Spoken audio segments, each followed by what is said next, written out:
Oke, sedikit mengulang teman-teman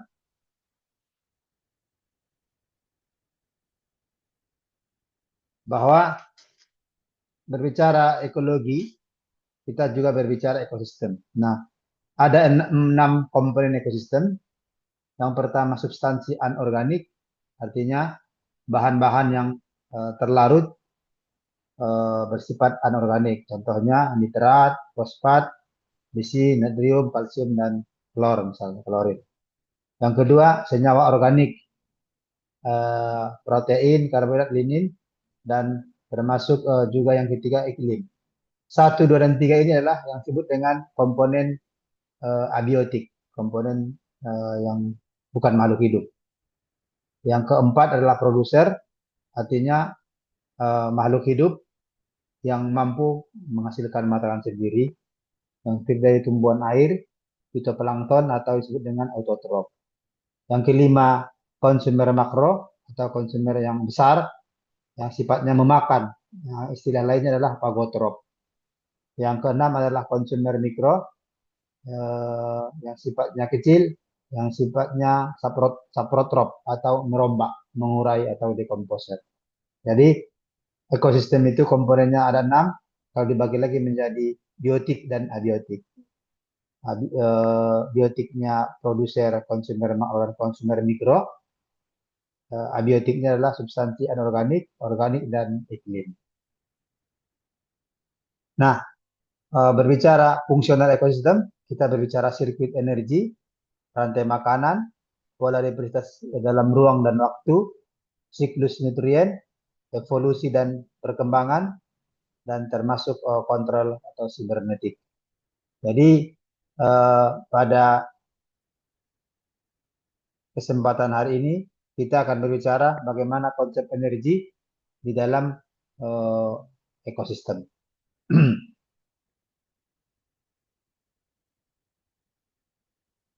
Nah, dalam ekosistem energi dan materi mengalir melalui berbagai komponen ekosistem, di mana aliran energi tersebut melibatkan interaksi antara makhluk hidup dan atau dengan lingkungan. Jadi energi materi ini aliran energi maupun aliran materi melibatkan interaksi makhluk hidup dan atau dengan lingkungan.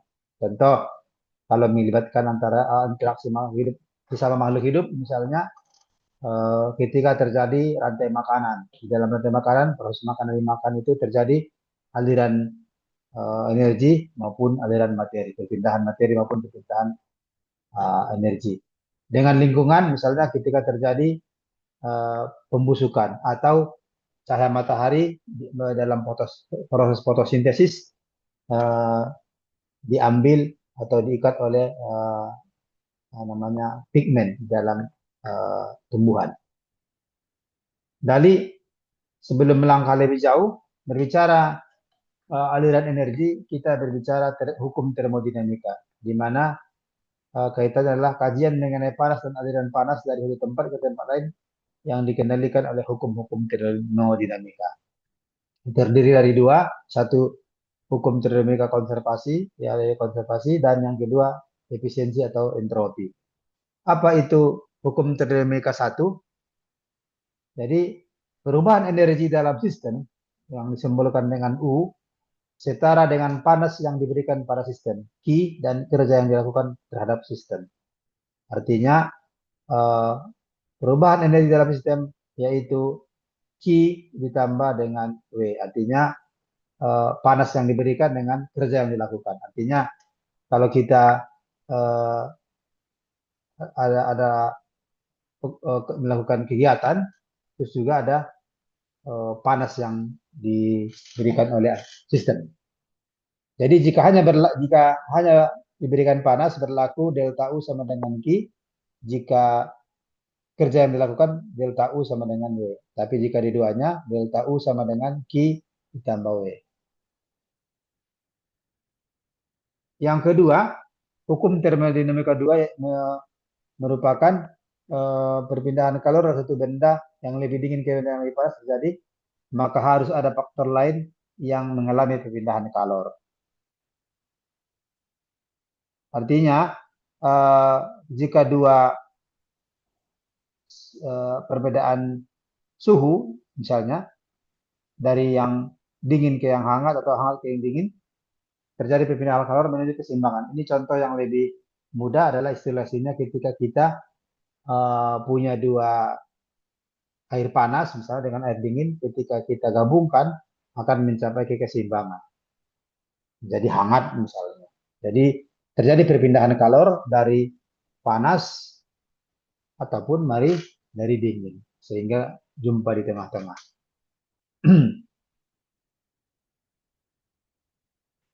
Nah, apa kaitan perbedaan aliran energi dan aliran materi? Yang pertama, aliran energi adalah energi-energi yang mengalir dalam sistem berasal dari matahari. Aliran energi itu semua berasal dari matahari dan dapat mengalami reduksi di sepanjang lintasan yang dilaluinya. Artinya lintasan aliran energi tidak membentuk daur ya. Jadi sedangkan aliran materi tidak berasal dari uh, matahari, cuma berasal dari lingkungan abiotik. Dan lintasan materi itu membentuk daur atau artinya tidak pernah hilang. Gambaran adalah ini. Bentar.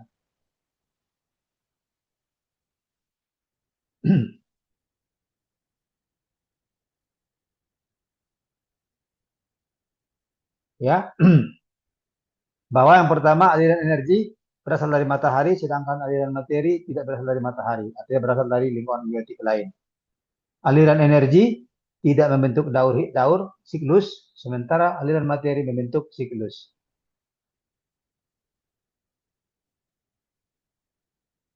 Aliran energi merupakan rangkaian urutan pemindahan bentuk energi dari satu bentuk energi ke yang lain, dimulai dari sinar matahari ke produsen maupun ke konsumer hingga mencapai tingkat sabroba atau dekomposer, pengurai. Aliran energi dapat diartikan sebagai perpindahan energi dari satu tingkat tropik ke tingkat tropik berikutnya. Artinya perpindahan dari autotrop ke heterotrop, satu, dua, dan seterusnya. Pada proses perpindahan selalu terjadi pengurangan jumlah energi setiap organisme dari tingkat tropik yang disebut dengan makan-memakan. Jadi energi dapat berubah menjadi bentuk lain seperti energi kimia, energi mekanik, energi listrik, dan energi panas. Perubahan energi ini dinamakan transformasi energi.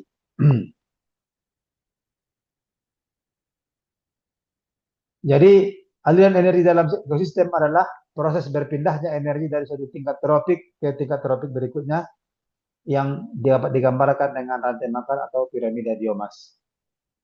Ekosistem dapat mempertahankan diri dengan siklus energi dan nutrisi yang diperoleh dari eksternal. Nih, gambarannya adalah seperti ini.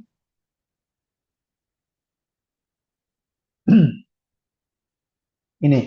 Jadi siklus aliran energi itu dari matahari uh, diambil oleh atau ditangkap oleh produsen, oleh tumbuhan hijau.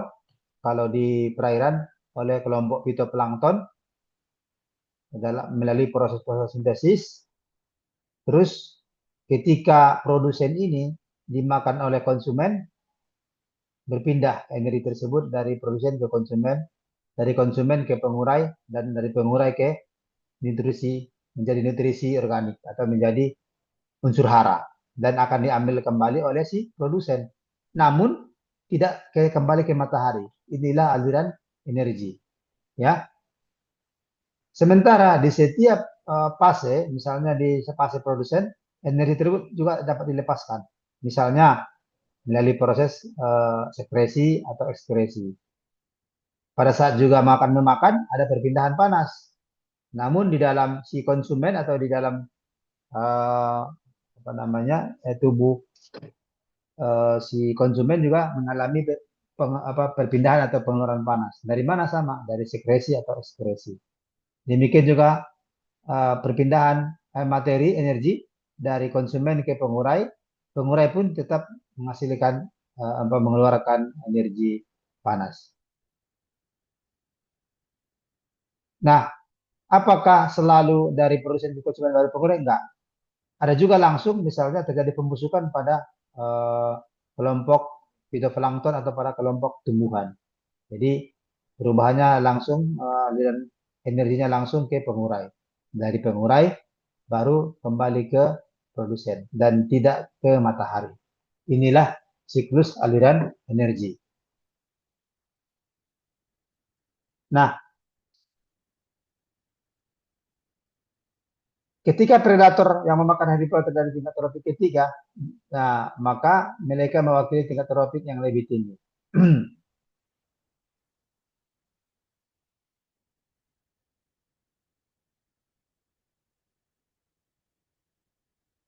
Jadi kalau pengurai ini adalah kelompok-kelompok decomposer atau pembusuk, ya kelompok bakteri ini tadi, kelompok bakteri, jamur, cacing, dan serangga yang mampu memecah limbah dan organisme mati dan mengembalikan nutrisi ke dalam tanah. Jadi eh, kalau melihat gambar ini tadi bahwa autotrof itu di mengambil sinar matahari, cahaya matahari, dimasuk ke dalam ekosistem dan diambil oleh heterotrof. Ketika terjadi respirasi menghasilkan panas, di autotrof juga menghasilkan respirasi menghasilkan panas. Nah, dan eh, di sini juga kalau kita melihat bahwa kalau yang tadi dari matahari ke autotrof terus ke heterotrof itu disebut dengan aliran energi. Sementara kalau tidak melibatkan matahari misalnya ini di dalam sistem sendiri terjadi disebut dengan daur materi. Daur materi itu misalnya perpindahan karbon dari autotrof ke heterotrof atau perpindahan nitrogen dari autotrof ke heterotrof ataupun heterotrof ke lingkungan misalnya. Inilah yang disebut dengan daur materi atau daur yang nanti kita bahas pertemuan ke depan siklus biogeokimia. Jadi uh, di dalam siklus daur materi ini juga termasuk apa namanya ada input dari organik yang masuk, ya sehingga ya ini menambah apa namanya perbendaharaan di dalam daur materi. Berikutnya berbicara aliran energi ini kita juga akan berbicara yang disebut dengan produktivitas ekosistem. Apa itu? Eh, Kemampuan organisme-organisme dalam ekosistem untuk menerima dan menyimpan energi dinamakan produktivitas ekosistem. Yang terdiri dari produktivitas ekosistem primer maupun sekunder. Hal ini karena energi kimia mengalir dari produksi konsumen dari berbagai tingkat tropik melalui jalur makanan. Jadi melalui yang tersimpan di jalur makanan inilah eh, energi itu tersimpan dari ketika kelompok autotrof tadi, kelompok tumbuhan, kelompok fitoplankton mengambil atau menyimpan energi dari matahari, terus diambil oleh ikan, ikan kecil, ikan besar, dan seterusnya, dan kembali ke alam, terus tetap diambil lagi. Jadi inilah kemampuan organisme-organisme dalam ekosistem untuk menerima dan menyimpan energi disebut dengan proses ekosistem. Artinya kemampuan apa namanya penyerapan sinar matahari atau cahaya matahari yang masuk ke dalam ekosistem. Jadi sumber energi utama bagi kehidupan adalah cahaya matahari. Energi cahaya matahari masuk ke dalam komponen abiotik melalui produsen atau autotrof yang diubah menjadi energi kimia yang tersimpan di dalam senyawa organik. Jadi produktivitas primer adalah kecepatan organisme autotrof. Tadi autotrof yang mampu melakukan fotosintesis, artinya kelompok tumbuhan. Dalam hal ini kita kalau di perairan adalah fitoplankton sebagai produsen mengubah energi cahaya matahari menjadi energi kimia dalam bentuk bahan organik. Dalam bentuk bahan organik seperti apa? Ya dalam bentuk tubuhnya, biomas. Dalam bentuk misalnya kalau kita berbicara tumbuhan tingkat tinggi, dia mengubah energi cahaya matahari dalam bentuk kimia dalam bentuk bahan organik kemana? Akan dirubahnya menjadi misalnya eh, buah. Apakah buah saja? Tidak. Dia dirubah dalam bentuk pertambahan daun, pertambahan ranting, pertambahan cabang, atau memperpanjang akar atau penambahan akar, ataupun menambah batang. Jadi dia menyimpan atau mengubah energi dalam bentuk organik itu tergantung. Misalnya kalau buah-buahan akan mungkin pada musim buah ke dalam buah, atau kalau nggak berbuah ya ke dalam daun atau ke dalam bunga dan seterusnya. Atau membentuk misalnya cabang baru atau membentuk anakan baru misalnya kalau yang kelompok-kelompok yang vegetatif ya seperti pisang membentuk misalnya anakan baru. Produktivitas primer berbeda pada setiap ekosistem. Ya jelas eh, antara sungai, danau, laut atau daratan berbeda. Di mana produktivitas hujan tropis dan hutan bakau paling besar dibanding ekosistem lainnya. Produktivitas primer adalah produktivitas primer kotor dan primer bersih yang disebut dengan PPK atau PPB. Artinya adalah jumlah produktivitas kotor dan produktivitas primer bersih. Apa itu produktivitas primer kotor? Produktivitas primer kotor adalah jumlah total seluruh bahan organik yang dihasilkan dari proses fotosintesis pada organisme fotoautotrof, di mana lebih kurang 20% dari produktivitas primer kotor digunakan organisme sebagai untuk respirasi, tumbuh, dan berkembang. Produktivitas primer bersih merupakan sisa dari produktivitas primer kotor yang baru disimpan. Artinya apa? PPB, jadi produktivitas primer bersih adalah produktivitas primer kotor dikurang respirasi. RS itu adalah respirasi. Di mana biomas organisme autotrof produsen diperkirakan mencapai 50-90% dari seluruh bahan organik hasil fotosintesis. Sehingga simpanan energi kimia yang dapat ditransfer ke tropik selanjutnya melalui hubungan makan dimakan di dalam ekosistem. Produktivitas primer sekunder adalah kalau tadi kita berbicara produktivitas primer artinya penyimpanan energi matahari itu langsung oleh kelompok fotoautotrof atau oleh kelompok tumbuhan atau kelompok yang memiliki pigmen yang mampu menyerap uh, energi cahaya matahari. Kalau sekunder artinya bukan kelompok fotoautotrof. Apa itu? Kecepatan organisme heterotrof. Yang tadi heterotrof itu adalah organisme yang tidak bisa menghasilkan makanan sendiri. Artinya dari mana dia dapat makanannya? Dia harus memakan uh, mangsanya. Misalnya zoo dia memangsanya apa? Dia memakan itu. Misalnya udang dia makan apa? Dia makan zoo dan seterusnya. Kecepatan organisme autotrof ini mengubah energi kimia dari bahan organik yang dimakan menjadi simpanan energi kimia baru dalam tubuhnya. Ini tadi energi kimia organik tadi misalnya daun, misalnya daun eh, tumbuhan dimakan oleh eh, kelompok misalnya kambing. Jadi kan organik tuh, organik menjadi energi kimia baru dalam tubuhnya. Kemana dia? Apakah dirubah menjadi misalnya eh, apa untuk aktivitas atau mungkin bisa untuk lemak misalnya dan seterusnya.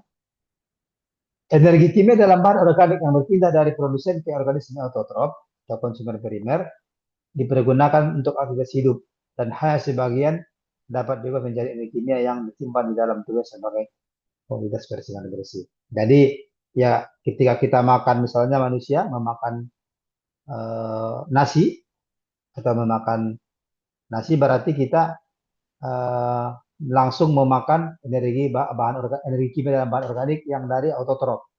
Tapi akan berbeda kalau kita memakan dari misalnya dari kambing, daging, yang memang itu sudah melalui jalur eh, sebelum apa namanya sebelum kita tidak langsung memakan rerumputan atau autotrof melalui si hewan kambing tadi.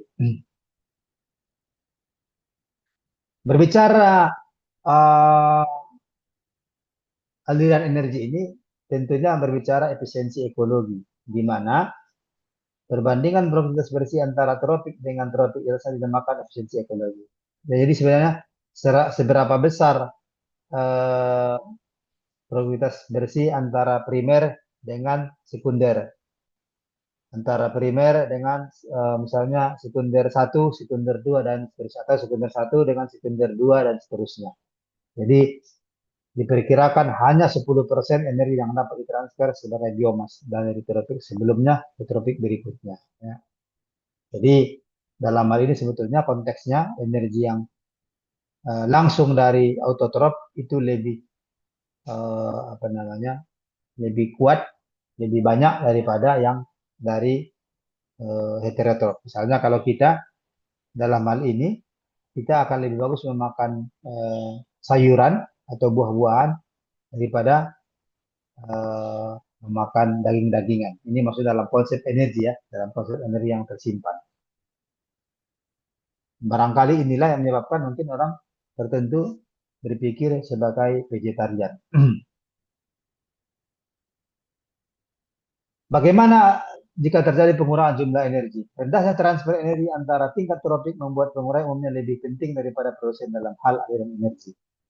Decomposer memproses sejumlah besar bahan organik, misalnya dari makhluk hidup atau yang mati atau bangkai, dan mengembalikan nutrisi ke ekosistem dalam bentuk anorganik yang kemudian diambil lagi oleh produsen primer. Artinya tadi karena dia mengalami pembusukan menjadi unsur hara atau nutrien. Jadi energi tidak didaur ulang selama proses dekomposisi, melainkan dilepaskan.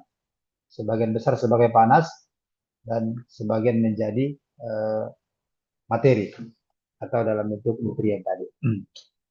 Inilah apa yang membuat tumpukan kompos terasa lebih hangat. Jadi kalau kita di apa ya di sampah-sampah itu, tumpukan sampah itu kalau kita angkat terasa lebih panas. Apa ternyata karena ada aktivitas dari hidrokomposer yang melepaskan panas ya. Jadi, atau menghasilkan panas. Jadi kalau kita ada tumpukan sampah, kalau kita apa namanya buka terasa lebih apa ya, panas. Terutama ini paling paling nyata kalau teman-teman tumpukan jerami. Ini nyata sekali nih kalau tumpukan jerami kita angkat terasa itu panas. Nah, ini artinya terjadi pembusukan yang begitu masif di sana. Bagaimana distribusi produktivitas primer berdasarkan jenis ekosistem atau bioma darat, di mana uh, produktivitas di dalam ekosistem tanah umumnya naik pada suhu sampai 30, setelah itu menurun dengan berbasis dengan kelembapan.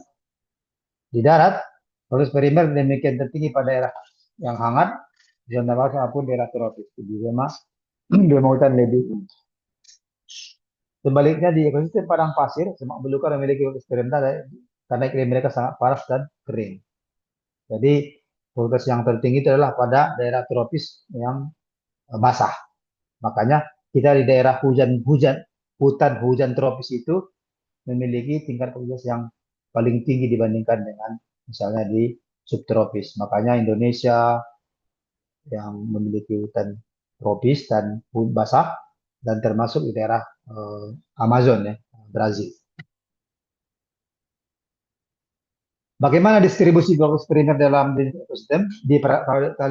Kalau di daratan tadi paling tinggi adalah di daerah basah tropis. Kalau di darat tadi ya, kalau di perairan bagaimana? Bahwa di lautan cahaya dan nutrisi merupakan faktor penting untuk mengendalikan produktivitas.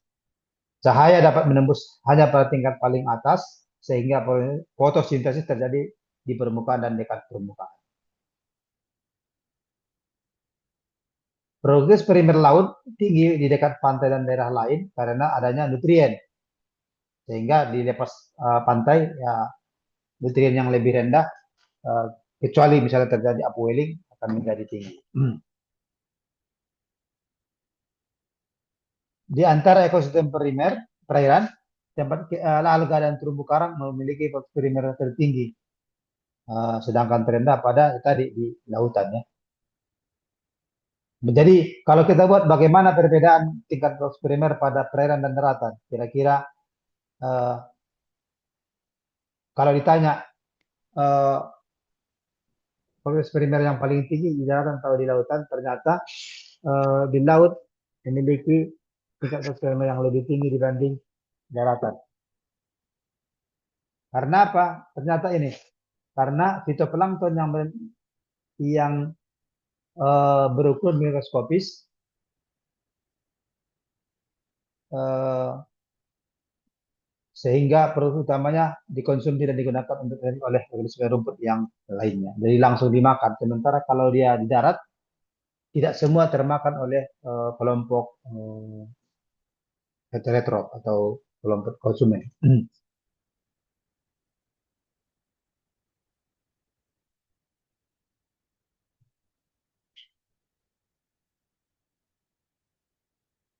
Sampai sini ada yang pertanyaan kira-kira sebelum kita masuk rantai makanan dan jaring-jaring makanan.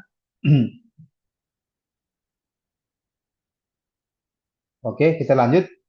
Ya, berbicara kita aliran energi, ya tentunya tadi energi ini dapat berpindah ya karena adanya rantai makanan atau jaring-jaring makanan. Jadi cara termudah untuk menggambarkan aliran energi adalah melalui rantai makanan, di mana energi berpindah dari satu tingkat tropik terendah hingga yang ya, lebih tinggi dan hingga seterusnya yang paling tinggi.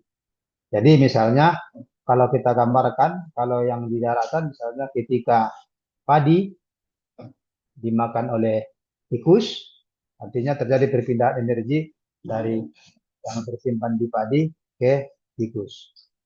Selanjutnya dari tikus dimakan oleh misalnya ular. Jadi terjadi perpindahan energi yang tersimpan di tubuh si tikus ke ular. Pada fase ini terjadi juga pengeluaran energi ya. Tikus juga mengeluarkan energi, ular juga melalui mana? Melalui ekskresi atau sekresi. Demikian juga dengan atau melalui misalnya melalui pernapasan. Nah, ketika ular dimakan misalnya burung, elang, terjadi juga perpindahan. Jadi kalau dalam hal ini atau predator adalah elang, elang adalah terjadi perpindahan aliran energi dari yang ular tadi ke elang. Dan sebenarnya padi tadi tidak hanya satu jalur.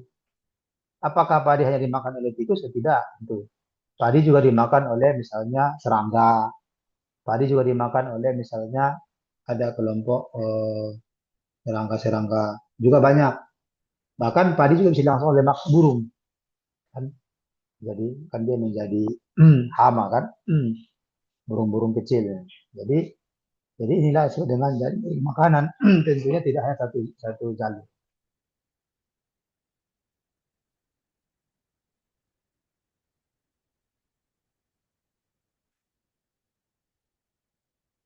Jadi bicara jaring dari makanan terjadi yang disebut dengan proses bioakumulasi. Ini artinya berhubungan dengan eh, jika di dalam setiap tropik tadi terdapat kontaminan. Misalnya di dalam padi ada padi itu kan misalnya eh, kita untuk mengusir apa membuat membasmi hama kita kasih herbisida kan gulma. Tentunya herbisida ini bisa masuk ke dalam padi-padian. Begitu dalam padi itu dimakan oleh si tikus, apakah apa namanya herbisida ini bisa berpindah ya karena dia menumpuk lama-lama semua banyak yang dimakan oleh si tikus terjadi penumpukan di tikus. Tikus ke ular terjadi penumpukan di ular. Ini yang disebut dengan bioakumulasi. Jadi saat terjadi kontaminasi bioakumulasi pada jaring makan yang paling tinggi terancam. Jadi memang sama sebetulnya kita ya termasuk paling terancam manusia kalau mungkin dihitung kontaminannya atau bioakumulasinya jangan-jangan memang mengerikan. Jadi itulah mungkin mengapa kita tidak perlu untuk bukan uji polutan di dalam tubuh kita. Ini gambaran yang tadi ketika cahaya matahari ini diambil oleh autotrop, eh, berpindah ini tropik level 1 dimakan oleh tadi ini ada perpindahan panas, respirasi tadi panas itu berkurang, terlepas maksudnya. Nah, dari autotrop ke heterotrop juga terjadi perpindahan panas melalui respirasi, ini herbivor, dan ketika dari herbivor ke karnivor terjadi perpindahan panas. Ini juga masih grafik yang sama. Ini juga inilah gambaran misalnya kalau jaring makanan ya, ketika satu ini tadi primer, ini alge tadi atom dimakan oleh serangga, serangkanya pun banyak jenisnya. Sehingga serangga pun ada juga serangga yang dimakan oleh serangga yang lain, sehingga banyak tingkatan jalur. Misalnya ini fitoplankton sebagai autotrop dimakan oleh zoo, kelompok krustasea, dimakan oleh larva diptera misalnya. Jadi ketika larva diptera dimakan oleh kelompok ikan misalnya, atau ini fito ini tadi dimakan oleh chironomid dan ikan ini kita makan. Jadi ada perpindahan energi dari si fito sampai ke manusia yang tentunya eh, berbeda-beda pada tiap tempat tropis. Nah, ini kira-kira energi dialirkan melalui berbagai tingkat makanan tropik melalui dengan efisiensi pemindahan sekitar hanya 10%.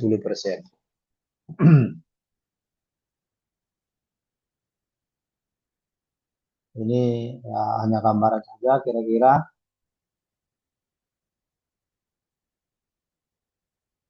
Nah, berbicara di rantai makanan tentunya berbicara piramida biomas di mana ya kalau kita bicara biomas sebetulnya yang jelas biomas di tropik terbawah misalnya autotrop harus ya lebih tinggi daripada yang di atasnya. Kalau enggak bisa bisa chaos, bisa tidak seimbang. Jadi misalnya di sini bisa di ilustrasinya sampai 10.000 kali eh, lipat dari si kalau yang top predatornya adalah paus pembunuh misalnya satu, jadi produsernya itu harus 10.000 kali lipat biomasnya ya supaya seimbang. Nah, sementara si di bawahnya cuma hanya 10, di bawahnya lagi 100, di bawahnya lagi 1000. Jadi tapi paling bawah dia harus 10.000 kali lipat. Ini artinya apa? Ya karena dia butuh biomas yang banyak untuk ini si paus pembunuh ini.